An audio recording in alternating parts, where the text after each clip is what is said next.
आता कैलास अडगावकर ज्वेलर्स सोबत सोनं घेणं झालं आणखीन सोपं। मेकिंग चार्जेसवर तब्बल 50% सूट।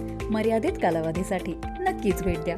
कैलास अडगावकर ज्वेलर्स, दत्त मंदिर बस स्टॉप, नाशिक रोड। एसआयटीने आरोपी भोंदू अशोक खरात याला महिला अत्याचाराच्या 3ऱ्या गुन्ह्यामध्ये आज रोजी पोलीस कस्टडी साठी व्हिडिओ कॉन्फरन्सिंगद्वारे माननीय कोर्टामध्ये त्याला आज हजर करण्यात आलेलं होतं।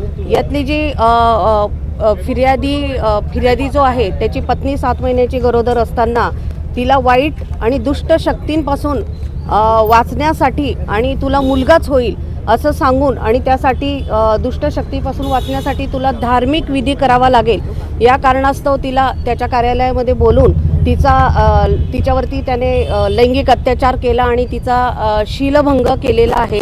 आणि या अनुषंगाने सदरचा गुन्हा हा अत्यंत गंभीर आणि संवेदनशील असल्याने त्याचा सखोल तपास करायचा असल्याने आम्ही माननीय कोर्टाकडे पोलीस कोठडीची मागणी केली असता माननीय कोर्टाने आरोपीला 13 तारखेपर्यंत पोलीस कोठडी सुनावली।